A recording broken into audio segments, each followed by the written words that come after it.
Welcoming into the show a special guest. She covers Penn State for us at The Athletic and also my favorite Packers fan that I know. Audrey Snyder joining the show today. Audrey, how are you? I'm good, Sam. Please tell me I'm not the only Packers fan you know, right? You are not. You are not. I do. Good, I good. do have some others now. Now you've got me concerned that the other one is listening and may be offended. Audrey, Yeah, we're Jordan gonna Love put or you on Aaron blast. Rodgers? Who you got? Definitely Jordan Love. This is a Packers fan, not a quarterback fan here. No, I'm all in on Love. Was very excited about Sunday. That was about like as excited as I've been, with a comeback win in a long time. So that felt nice. That was also like a sleep deprived coming off of covering a night game. It was one of Yeah. those that you're like, am I really watching this? Is it actually happening? Yeah, and covering a night game, watching Iowa offensive football, if we can even term it that, probably a little bit much.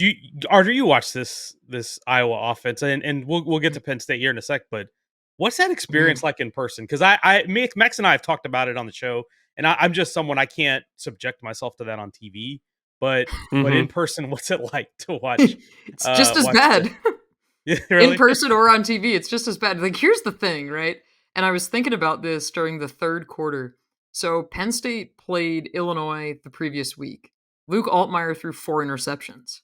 Mm. And while I'm covering that game, I'm like, oh my God, this is awful. But oh crap, I got to cover Penn State, Iowa next week, right? So that game goes on. Iowa runs 33 plays. Like, I have never seen a stat sheet as lopsided as this one after the game. And then Penn State plays Northwestern next week. So I am in the midst of a complete sicko fest here. But I've also I've covered the Penn State Illinois 9 overtime game. So I've seen some bad things. But this was just, it's so weird because it had the big game atmosphere, right? It's the whiteout game, 110,000 fans, 110, 830 to be exact. Second largest crowd in Beaver Stadium. Wow. And these people stayed, and it was raining, and I'm like, haven't you seen enough, right? Like, don't you want to leave? Ohio State, Notre Dame, like anyone? But yeah, it was just bizarre. I mean, you can slice and dice this box score a million different ways when you look at that final stat sheet. It's just jarring. Yeah, I don't know how Scott Docterman does it every week. Our Iowa guy could. It's a lot. Even just looking some of the stuff from the box score, like to Mhm. see the disparity, 97 plays for Penn State to 33. Like just to watch that play, like did you at some point did you start to notice like, oh, Penn State's offense is just on the field the entire night? Yeah, I mean, Iowa had 4 first downs. Four. 4. And like you're sitting there and you're like, okay, I mean, the only time, and here's even the sickest part of this. So I rewatched the game Sunday, to get the Penn State angle of it, and I was like, okay, how much of this do I need to watch again? So you watch it twice, and it's just as bad the second time. But yeah, I mean, the only time for me that it felt like maybe the game would be in jeopardy, that maybe Iowa could move the ball, was early on in the first quarter when Cade McNamara runs for 18 yards. That was it. That was the one play you're looking back and you're like, yeah, that felt like it was forever ago. Yeah, you guys need to experience this. I shouldn't wish this upon anyone, but we need to get you guys to Iowa City.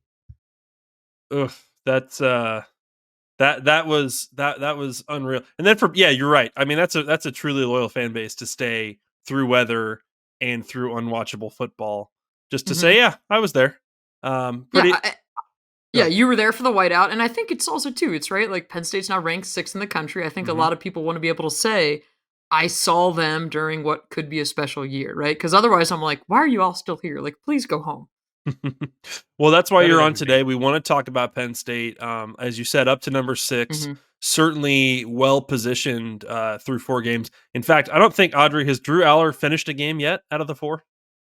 No, yeah, he's been standing on the sideline in They're the fourth cruising quarter on an through. I awful saw lot. Bo Yeah. Pribula has so many rushing attempts this year because they've just, the backups are in a lot this year. Let's start with the defense though. Mhm. We've got stop rate coming out this week, and Penn State is number 1 in stop rate based on its games against FBS opponents, getting stops on 89% of its drives. Audrey, Manny Diaz has had a few years here to kind of recruit to what he wants to do. What do you think of what they're doing on defense, and specifically, how are they thriving right now? This is a really good, really fun defense. Penn State's plus 11 in the turnover margin right now, like, just absolutely baffling. Mhm. Um, but, one of the things that's really impressing me, and, like, we knew coming into this year, a lot of people look at it, they say, "Okay, Chop Robinson, projected first-round pick. Kalen King, one of the best cornerbacks in college football." So, what do you do with all of that? Well, what we saw on Saturday was a new wrinkle for Manny Diaz. They know the strength of this defense, defensive ends for sure. They also have a lot of talent in the secondary. So we saw them on third down get these three defensive ends on the field at the same time, letting Chop Robinson rush from the inside. He was putting some dudes on roller skates, man. It was a lot of fun to watch. He was bull rushing people like crazy. The strip Dane sack he had of Brugler, McNamara was just, like, oh, so easy. Yeah. absolutely destroyed him. And Yeah. the thing after that, and they didn't show it on TV, but watching it live, I'm like, did he fall down after that? Like, it was just this weird celebration. So afterward, I'm asking players about it, like, what was that? It was wet. Maybe he just slipped. Yeah, no, that was an intentional flop in honor of Iowa and the whole injury gate 2 years ago when Iowa's special teams coordinator, LeVar Woods, was flopping on the sidelines. So that was Chop Robinson's flop. But yeah, I mean, he's a guy who is just an absolute menace. And we saw it against Iowa. I think we're going to continue to see it. Denai Dennis Sutton is someone, they believe they have three co-starters at defensive end with Adisa Isaac, Chop Robinson, and Denai Dennis Sutton. These guys are studs. Now, the thing to me that's interesting and that kind of has Penn State fans on edge, they're really athletic, but their defensive tackles don't have the best size, right? They're bigger than they were last year, but this is where you start to say, okay, how does this look against a Michigan, right? Penn State looked really physical against Iowa. They were the more physical team. That's not something that we've always said about a James Franklin team. Manny Diaz is pushing the right buttons. The thing that Franklin keeps going back to, that Manny Diaz has said last year since they got blown out against Michigan, gap accountability, right? That's the thing that stood out to him when they got steamrolled by Michigan last year. We're seeing more discipline. I also think, too, Iowa runs 33 plays. Highest guy with the number of snaps is Abdul Carter with 28. This is a really, really fresh defense because you saw similar numbers when they played Delaware a few weeks ago, too. Yeah, that's really helpful, and that helps you down the stretch to not Mm-hmm. have to be out on the field for long periods of time. Let's shift to the offensive side of the ball. Drew Allar, 4 starts. This is his team now. A lot of anticipation for him, the former 5-star Mm-hmm. quarterback. We've all been waiting to see what he would look like when he took the reins. The numbers obviously look good. We mentioned earlier he hasn't been on the field, in the fourth quarter very much. How would you evaluate his play through 4 starts? It's been really good. He has not turned over the ball in a Penn State uniform, which I'm sure people are knocking on wood somewhere. It's probably saying that I jinxed it. There you go. Love that Max for you. got it There in you go. there. Yeah. But I mean, it's been turnover-free football. But the thing that's interesting is he hasn't had to push the ball down the field. If you look at it, the amount of throws, like this game against Iowa was the second time he didn't have a pass travel 20 plus yards through the air. The other one was against Delaware. They were really smart about what they did against Iowa and said, we will dink and dunk you to death because we've got the patience to do it. We've got the talent to do it. Allar's been tremendous. If you go back and look at his touchdown throws, his one to Khalil Dinkins, this is an insane throw. Like, he's making the kind of throws that you're saying, these are big time NFL throws, right? Doesn't have the gaudiest numbers right now. Like, you look at it, Saturday finishes, like, I believe 166 passing yards and 4 touchdowns.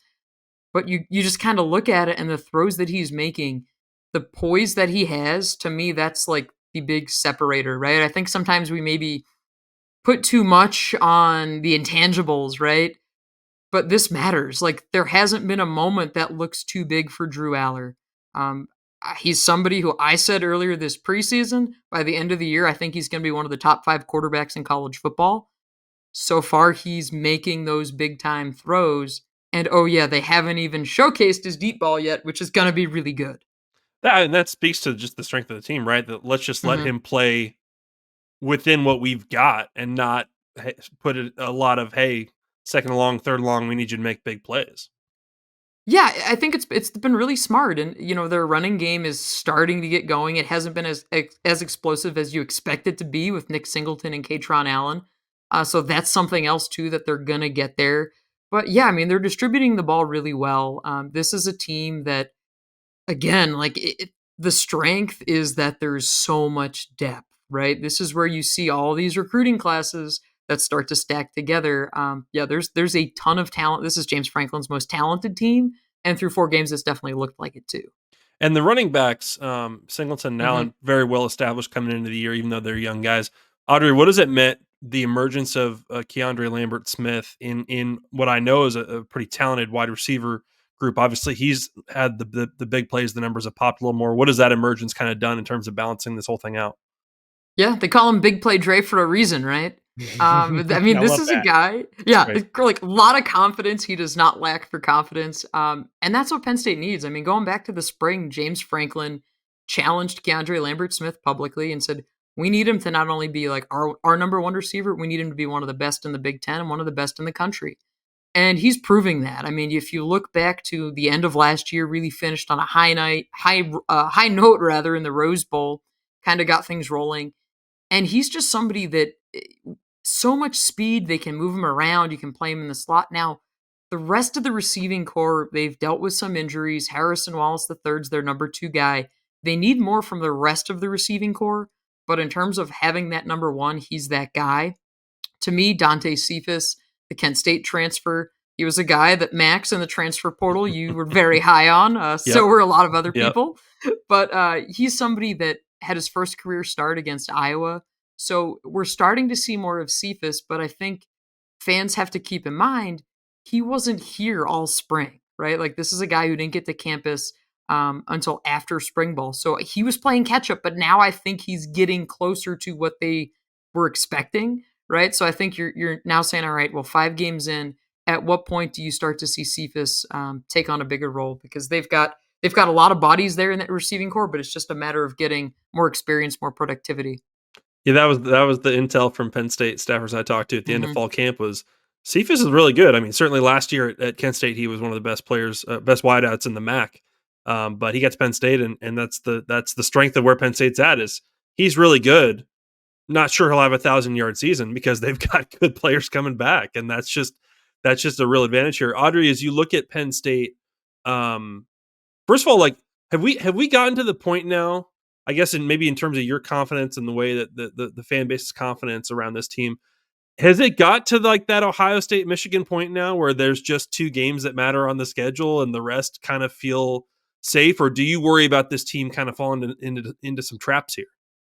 No, I mean, I think those are the 2 that you circle every year. That's the measuring stick. And I think that remains. I mean, I think they're also in a really advantageous situation when you look at it because they go to Northwestern this week, then they have the idle week, Mm-hmm. then they play UMass at Beaver Stadium for homecoming. That's a And weird that one in the middle of the season.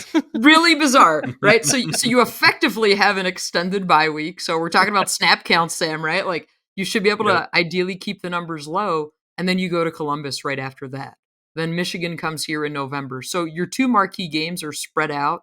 Um, but yeah, to me, I think a lot of people thought of Iowa maybe as that stumbling block Mm-hmm. because it's, as James Franklin kept saying, it's a grinded out kind of game. Then you looked at the weather and you said there have been a lot of really tight, dramatic games between these 2 teams. But the fact that that hasn't materialized, like I can't see other stumbling blocks, right? Like you've got Indiana, you've got Michigan State at the end of the year, but you're playing that at Ford Field, which I think taking it inside, removing the elements, I think is a great thing for Penn State because they've been part of weird snow and lightning game delays in Lansing.